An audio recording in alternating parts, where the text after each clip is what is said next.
Дүкеннің сөресінде айлап тұрып қалмаған таза өнімді енді үйде де жасай аласыздар. Құрамы таза, қоспасыз агуша дайындаймыз. Ең алдымен алмаларды жуып, арасын тазалап, противенге орналастырып, 180 градуста 30 минут духовкаға жібереміз. Духовкадан алған соң блендерге салып езіп аламыз. Үкішке салып өткізіп алып, мінекей осымен пюреміз дайын болады. Дәмі енді өте керемет шығады қыздар. Ең бастысы қоспасыз, балаларымыз сүйсініп жейтін болады. Арнайы пакетиктерге салып, өзіңізбен немесе балаңызға мектепке салып жіберсеңіз де кез келген жерге алып жүруге өте ыңғайлы.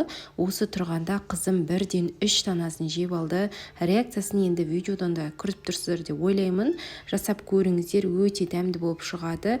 Бастысы қоспасыз таза өнім. Егер де видео ұнаса, лүпіл-бас сақтап алыңыздар және достарыңызбен бөлісуді ұмытпаңыздар. Ауызашарға 2 сағат уақыт қалғанда езілмейтін, жыртылмайтын, отқа салса жанбайтын, суға салса бататын тұшпаралар дайындаймыз. Ең алдымен ұнымызға тұз, жұмыртқа, сұйылмай, суымызды құйып, тестамыз дайындап аламыз да июін қандырып қойып қоямыз. Салмасына фарш, көбіктеп турылған пияз, татымына қарай тұз бұрышын қосып, июі қанған қамырымызды жайып, айқастырып, 5 литр баклажкамыздың крышкасын алып, тестамызды ойып аламыз да арасына дайын салмаларымызды салып, тұшпараларымызды дайындаймыз. Барлық тұшпаралар өте мини, әдемі болып шығады. Енді қайнап тұрған суымызға татымына қарай тұзын, дәмдеуіштерін қосып, 15 минутқа тұшпараны дайындауға жібереміз. Сол аралықта десертке мен шайға клубника в шоколаде дайындадым. Клубникаларды жуып алып, шоколадқа темперирование жасап, клубникаларды батырып алып, 5 минутта жасағаным 5 секундта үйдегілер жеп қойды. Мінекей осымен кешкі асымыз дайын. Міндетті түрде жасап көріңіздер, ұнаса лүпіл-бас сақтап алыңыздар, ас болсын. Жасалу оңай, дәмі ерекше, ауызашарға шаймен әдемі кететін шоколадты вопипай десертін дайындаймыз. Ең алдымен жұмыртқа қантты салып миксерлейміз көтерілгенше, одан соң сары май мен шоколадты водяной баняда ертіп аламыз да суытып, массаның үстіне миксерлейміз. Одан соң ұн, какао растительді електен өткізіп қосып миксерлейміз. Мінекей осымен массамыз дайын. 4 пергамент қағазға 24 диаметрлік форма жасап, 6-7 қасықтан әрқайсысына құйып шығамыз. 190 градуста 5-7 минут шамасында пісіреміз. Коржымыз піскен бойда 22 диаметрлік формамен корждарды кесіп аламыз. Бірдей болу үшін креміне сливкиді алдын ала осы миксерлейміз қоюланғанша. Одан соң қант ұнтағын електен өткізіп, тағы да миксерлеп, творожный сырымызды қосып, қою масса шығарамыз. Дайын кремді кондитерлік мешокқа салып, корждардың үстіне орналастырамыз. Тортымыз дайын, 1 сағат холодильникте ұстап, одан соң шоколадын бетіне құйып, оформлениені өз қалауларыңызша жасай берсеңіздер болады. Өте жұмсақ вопипай торты шығады. Міндетті түрде жасап көріңіздер, ұнаса лүпіл-бас сақтап алыңыздар, ас болсын. Оқтаумен жаюды қажет етпейтін балды тортым қатып қала береді десеңіз, осы рецептпен жасап көріңіздер. Қамыры жұмсақ, бір жасағаннан шығады. Ең алдымен пешті қосып, сары май, қант салып араластырып, еріген соң үстіне балды қосып, ішіндегі қанты еріп, барлығы араласқан соң содамызды қосамыз. 2 есе көтерілгенше араластырып, пештен аламыз. Ыдысымызға жұмыртқа, кішкене тұз қосып, миксерлеп, дайын массамызды қоса отырып миксерлейміз. Одан соң ұнды қосып, тағы да миксерлеп, видеодағыдай пергамент қағазға форма жасап аламыз да массамызды 2 ожаудан құйып, жайып шығамыз. Менің формамның диаметрі 24 см, қызып тұрған пеште 5-6 минут шамасында пісіріп аламыз. Креміне қаймақ, сгущенканы қосып миксерлеп дайындап аламыз да корждардың арасына жабып шығамыз. Бетіне шетіндегі артылған корждарын блендерлеп сүйіп шығамыз. Осымен біздің балды тортымыз дайын. Өте оңай әрі дәмді болып шығады. Ұнаса лүпіл-бас сақтап алыңыздар, ас болсын. Қатырып сақтауға болатын қонақ дастарханға немесе үйіңізге жасасаңыз да әдемі кететін өте дәмді мини чебуректерді 2 түрлі салмамен дайындаймыз. Ең алдымен ыдысымызға қайнаған суды жылтып құямыз. Одан соң тұз, 2 ас қасық сұйылмай, онды електен өткізіп қамыр дайындаймыз. Қамыр бастапқы уақытта өте қатты, бір-біріне бірікпей тұрады. Жақсылап біріктіріп, салафанға орап, жылы жерге 30 минут бетін жауып қоямыз. Июі қанған қамырмен жұмыс жасау өте ыңғайлы. Онсыз жайып шығамыз да формасын қалауларыңызша кесіп, мен видеодағыдай 4 піш етіп дайындап алдым.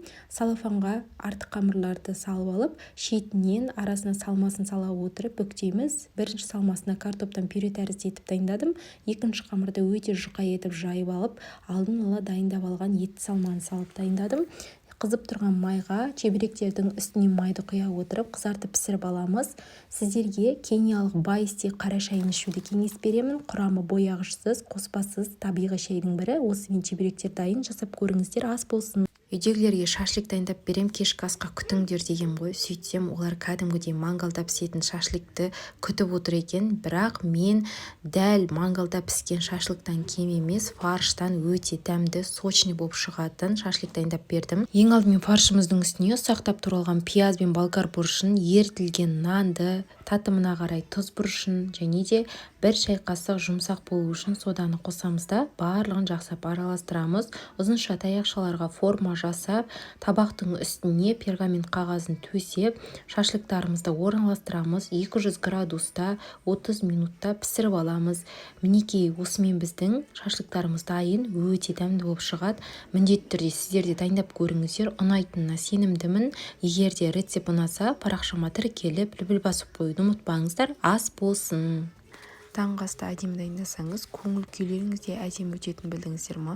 Өте оңай әрі тойымды, тез дайындалатын сіздерге таңғы асты ұсындым. Видеоның соңына дейін көріңіздер. Ең алдымен лавашымызды қойып, үстіне күштен өткізілген сыр, жұмыртқа, ұсақтап туралған қызанақ, колбасамызды қосып, кішкене тұзды себеміз де бетіне қайтадан үкіштен өткізілген сырымызды қосып, сырларыңыз көп болса өте дәмді болып шығады. Одан соң үстіне лавашымызды қойып, келесі жағын аударамыз. Мінекей, осымен біздің таңғы асымыз дайын, өте дәмді болып шығады. Қыздар, міндетті түрде дайындап көріңіздер. Әрі жасалуы да оңай, тойымды. Сіздерге ұнаса, лүпіл бас сақтап алыңыздар. Ас болсын. Біздің үйдің балалары фруктыды өте қатты жақсы көреді, әсіресе алманы. Кейде бірақ алманы осылай жемей, қап-қарап тастап кетеді, бірақ сол алманы тастамай, сырты түтін болса да іші бүтін ғой деймде. Барлығын тазалап аламда, осылай өздеріне тәтті бірдеңе жасап берем, түк қалдырмай жеп қояды. Алмаға қант, корицаны салып дайындап аламыз, салмасын, слоеный тестаны жайып аламыз, жұқалап. Арасына салмасын салып, конверт тәрізді етіп, осылай шет жақтарын барлығын жақсылап жауып аламыз. Қаттырақ жабуға тырысыңыздар, себебі пешке салған кезде ішіндегі салмасы ағып кетеді. Бетіне жұмыртқаның сарысын жағып, 180 градуста қызарғанша пісіріп аламыз. Мінекей, осымен біздің конверттеріміз дайын. Міндетті түрде жасап көріңіздер, астарыңыз дәмді болсын. Қыс айында қарның ашып келіп, бірақ тәтті тамақ жеген келіп, тез дайындалғанын қаласаңыз, дәл осы тағамды дайындап көріңіздер. Ең алдымен окорочкамызды маринадтап қойып қоямыз. Барлық қажетті заттарын төменге жазып қоямын. Одан соң қазанға майды көбірек қойып, картоптарымызды қызартып қуырып аламыз. Алдын ала маринадтап қойып қойған окорочкаларымызды екі жағын қызартып тұрып қуырып аламыз да бөлек ыдысқа салып аламыз. Бізде майы көбірек болады, сол себепті дәл осылай құйып бөлек ыдысқа алып тастаймыз. Одан соң пиязды да қуырып алып, үстіне окорочка, тұз, сәбіз, тәтті бұрыш болса қосып жібереміз, және де қуырылған картоптың үстіне кішкене осындай тұзымызды қосып жібереміз, дәмі келіп тұру үшін, және де суымызды қойып 30-45 минутта пісіріп аламыз. Мінекей, осымен асымыз дайын, өте дәмді болып шығады. Қыздар, міндетті түрде дайындап көріңіздер. Аяқ асты қонақ келетін болса, дәл осылай дайындап беріңіздер. Сүйсініп жейтіні сөзсіз. Міндетті түрде жасап көріңіздер. Егер де рецепт ұнаса, парақшама тіркеліп, лүпіл басып қоюды ұмытпаңыздар. Ас болсын. Атағы әлемге әйгілі қызыл майонезбен жасалатын осы салатты дастарханға қоймаса жаңа жыл болмайтындай, жасағанда да үкіштен өткізіп тарелканың сыртына шашып жасап жүрген екенбіз. Дәл осы лайфхакты неге бұрыннан білмедім екен деп отырмын. Қараңыздар, үлкен сапар кесеге пищевая пленканы жайып, кезекпен көкөністерді шалып шығамыз. Яғни барлығын орналастырып, арасына тұз майонездерін де себелеуді ұмытпаңыздар. Енді тарелкамызды аунатамыз да бетін әрлеп ұсынамыз. Мінекей, осымен біздің қызыл майонезбен жасалатын пачуба салатымыз дайын. Балалық шағымыздың бал дәмі, ұнаса лүпіл бас сақтап алыңыздар. Астарыңыз дәмді болсын. Құймақты бірыңғай сүтпен жасайтынмын, бірақ бүгін кипятоктан жасап көріп едім, қатты таңғалдым. Маған өте қатты ұнады. Сүт жоқ екені мүлдем сезілмейді. Тіпті тапсырысқа жасасаңыздар да болады. Бюджетті вариантта, көп қаражатты қажет етпейді. Ең алдымен қайнаған ыстық судың үстіне жарты шай қасық сода, жарты шай қасық тұз, 5 ас қасық қант салып араластырамыз. 2-3 минут тұрған соң үстіне жұмыртқаны салып тезірек араластырамыз. Одан соң ұнды еректен өткізіп салып араластырамыз да ең соңында 3 ас қасық сұйық майды қосамыз. Табаға тек қана бір рет май жағамыз, одан кейін мүлдем жақпайсыздар. Асты жабыспай барлығы біркелкі болып шығады. Түсінің өзі қанық және блиныларда ешкері кесілмей, жыртылмай шығады. Мінекей блинылар дайын. Міндетті түрде сіздер жасап көріңіздер. Өте дәмді, жұмсақ болып шығады. Өзім бір рет жасап өте қатты ұнаттым. Сүтпен пісірген құймақтан артық шықпаса кем болмады. Сіздер де жасап көріңіздер. Рецепт ұнаса парақшама тіркеліп, лүпіл басуды ұмытпаңыздар. Аяқ астынан бешбармақ жегілеріңіз келіп, бірақ ол ұзақ уақыт алады десеңіздер, дәл осы қуырылған бешбармақ дайындап көріңіздер. Ең алдымен табаға майды құйып, туралған етімізді салып қуырып аламыз. Пияз, сәбіз, тәтті бұрыш, тұз бұрышын және де томат пастасын қосып қуырып аламыз да үстінен қайнаған суымызды құйып толық пісіріп аламыз. Ет піскеннен кейін үстіне су аз болса суын құйып жіберіп, дайын қамырлар жаямыз да біріншіде қатты қайнатып алып, одан соң бай отқа қойып 5-10 минут шамасында нанымызды пісіріп аламыз. Мінекей осымен дайын. Міндетті түрде жасап көріңіздер, астарыңыз дәмді болсын. Мына жаздың ыстығында мүлдем шай ішуге желание жоқ дейтіндерге мына пирогты жасап көріңіздер. Самаурынға шай қойып, осы пирогпен шай ішіп көріңіздер. Денеңіздің өзі-ақ шай ішші, мына пирогты жеші деп тұрады ғой. Енді жұмыртқа қант салып 10 минут миксерлейміз. Одан соң сұйық май, сүтті қосып, тағы да миксерлейміз. Ұнға қамыр қопсытқышты салып араластырамыз. Дайын массаға електен өткізіп қосып, венчпен араластырамыз. Массаны теңде екіге бөліп, бір бөлігіне какао, екінші бөлігіне ұн қосып миксерлейміз. Мендегі форманың диаметрі 24 см. Кезекпен кесек, 2 ас қасықтан формаға құйып, бетін таяқшамен кескіндеп аламыз. Духовкаға 180 градусқа қойып 35 минут шамасында пісіріп аламыз. Пісіп-піспегенін таяқша салып тексеріп алсаңыз болады. Мінекей осымен біздің пирогымыз дайын. Міндетті түрде жасап көріңіздер. Ұнаса лүпіл бас сақтап алыңыздар, ас болсын. 5 минутта өте оңай әрі дәмді шығатын, отбасыңызға, әсіресе балаларыңызға өте қатты ұнайтын тіске басар дайындаймыз. Оңай жасалуын видеоны соңына дейін көріп, ұнаса лүпіл басып, парақшама тіркеліп қоюды ұмытпаңыздар. Ең алдымен сосисканың сыртын аршып, теңдей 3 немесе 4 бөлікке бөлеміз. Картопты жұп-жұқа дөңгелек етіп турап аламыз. Қазанға майды құйып, май қызғанша дәл видеодағыдай орналастырып, таяқшаларға саламыз. Қызып тұрған майға қызарғанша екі жағын қуырып аламыз. Картопты салмас бұрын сүлгімен екі жағын суын кетіріп алсаңыздар, майға салған кезде шашырамай жақсы пісіп шығады. Мінекей осымен біздің картоптарымыз да, сосискамыз да дайын болды. Дәл осылай міндетті түрде жасап көріңіздер. Отбасыңызға, балаларыңызға міндетті түрде ұнайтынына сенімдімін. Дәл осы видеодан кейін тәбетіңіз ашылған болса, өзіңізге сақтап алып, міндетті түрде жасап көріңіздер және де достарыңызбен де бөлісіп қоюды ұмытпаңыздар. Астарыңыз дәмді болсын. Осыдан 4-5 жыл бұрын дәл осы махровый тортты тапсырысқа 2,5 теңгеге жасайтынмын. Араға бір жыл салып, енді жасап сіздермен жасауымен бөлісейін дедім. Ең алдымен бөлме температурасындағы жұмыртқа қантты аппақ көпіршік болғанша миксерлейміз. Одан соң үстіне 2 ас қасық сұйық майды қосып миксерлеп, ұнды електен өткізіп, 1 шай қасық қамыр қопсытқышты қосып миксермен емес, қалақшамен араластырамыз. Келесі 24 диаметрлік формаға құйып 70 градус 30 минуттай пісіріп аламыз. Дәл солай қара бисквитті де жасап алып, бірінші салған бисквитті алып, таяқшамен тексеріп, ыстық күйінде бірден формадан шешіп аламыз. Дәл солай шоколадты бисквитті де пісіріп аламыз. Кремін дайындаймыз. Бөлме температурасында сары май, сгущенканы қосып, миксерлеп, бисквиттерді екіге бөліп, бетіне себу үшін крошкаларды қолмен үгітіп аламыз.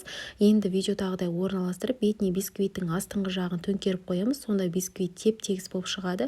Жан-жағына кремін жағып, бетіне крошкаларын сеу шығамыз. Осымен махровый тортымыз дайын. Міндетті түрде жасап көріңіздер. Егер рецепт ұнаса, парақшама тіркеліп, лүпіл басып қоюды ұмытпаңыз. Алмалардың сырты бүлініп қалғанмен, іші тап-таза, бір-екі тістеліп желінбей қалған алмалардан шарлотка дайындап жіберейін дедім. Өте оңай дайындалады. Видеоның соңына дейін көріп, ұнаса лүпіл басып сақтап алыңыздар. Ең алдымен бөлме температурасындағы жұмыртқа қантты аппақ көпіршік болғанша миксерлеп аламыз. Одан соң електен өткізген оның жартысын ғана салып, қалақшамен араластырамыз. Еріген сары майдың үстіне сүтті құйып, массаның үстіне құйып араластырамыз да қалған оның жартысын тағы да електен өткізіп, разрыхлительді қосып араластырамыз. Енді алмалардың сыртын аршып, немесе аршымай салсаңыздар да болады. Жіңішкелеп турап, формаға массаны құйып, жаңағы алмаларымызды орналастырамыз. 180 градуста беті қызарғанша пісіріп аламыз. Менің формам диаметрі 24 см. Пирогты пісіріп шыққаннан кейін формадан бірден ажыратып аламыз. Сонда өзінің биіктігін сақтап тұрады. Осымен біздің пирогымыз дайын. Міндетті түрде жасап көріңіздер. Егер рецепт ұнаса, парақшама тіркеліп, лүпіл басып қоюды ұмытпаңыздар. Астарыңыз дәмді болсын. Қыста қатпайтын, жазда бұзылмайтын, дәмі мен нәрін сақтайтын жент шоколаде дайындаймыз. Ең алдымен талқанға ерітілген сары майды, қоюлатылған сүтті құйып, біркелкі араластырамыз. Қолымызбен сыққанда бірігіп тұруы керек. Кондитерлік дүкенде әртүрлі пішінде формалар болады. Соған орналастырсаңыздар, түрі де өте ерекше болып шығады. 1 сағат мұздатқышқа салып қатырып алып, одан соң формадан шешіп аламыз да шоколадты құйып, қайра женттерді орналастырамыз. Тағы да 15-20 минутқа мұздатқышқа салып аламыз. Осымен жент в шоколаде дайын, өте дәмді болып шығады қыздар. Міндетті түрде дәл осы шоколадпен дайындап көріңіздер. Дәмі де түрі де өте ерекше болады. Мен қолданған шоколад бельгийский, сіздер Қазақстан шоколадпен дайындасаңыздар болады. Міндетті түрде жасап көріңіздер, баршаңызға ас болсын. Балаларға тәтті чупа-чуп жегенше вафли на палочке жасап берейін дедім. Жасау үшін миксердің де қажеті жоқ, өте оңай дайындалады. Ең алдымен бөлме температурасындағы майға қант салып араластырып, жұмыртқа сүтті құйып араластырамыз. Ұнға қопсытқыш ванилинді салып араластырамыз да массаға салып қоймалжың масса шығарамыз. Массамызды вафельницаға дәл видеодағыдай орналастырамыз. Таяқша салып салмау өз қалауларыңызша салсаңыздар түсіп қалмайды, еш қорықпаңыздар. Осымен біздің вафли на палочкеміз дайын. Міндетті түрде жасап көріңіздер, өте оңай дайындалады және таңғы асқа да өте әрі дәмді, әрі ерекше астың бірі. Сіздерге ұнайтынына сенімдімін. Егер де рецепт ұнаса, парақшама тіркеліп, лүпіл басып қойды ұмытпаңыздар. Сіздерге менің парақшам пайдалы деп ойлаймын. Ал баршаңызға ас болсын, жасап көріңіздер. Бір оқпен екі қоян атамыз. Дәл осы рецептпен блинный торт немесе шоколадты қима жасасаңыздар идеален шығады. Ең алдымен жұмыртқаға қант салып араластырамыз. Сұйылмай кішкене соданы қосып араластырамыз да кефир қосып, тағы да араластырып, үстіне сақырлап қайнап тұрған суды құя отырып араластырамыз. Одан соң ұнды салып араластырамыз. Ең соңында какаоны қосып, түйіршік қалдырмай венчикпен араластырып жібереміз. 5-10 минутқа массаны тындырып қоямыз да табамызға бірінші пісірген кезде майлап аламыз, қалғанын майламай кезекпен кезек пісіріп аламыз. Дайын қимақтарды кальцоға видеодағыдай орналастырамыз. Кремін жағып шығамыз. Кремнің дайындалуын төменге құрамын барлығын жазып қоямын. Видеоға мұқият қарасаңыздар, орналасу жолдарын көрсеттім. Креммен қоса арасына өзіңіз қалаған кез келген жеміс-жидекті қоссаңыздар болады. Мен малина мен бананды қосып жасадым. Дайын торты холодильникке 1 сағатқа қойып қоямыз. Одан соң кальцодан шешіп аламыз. Мінекей осымен тортымыз дайын. Міндетті түрде жасап көріңіздер, өте дәмді болып шығады. Ас болсын.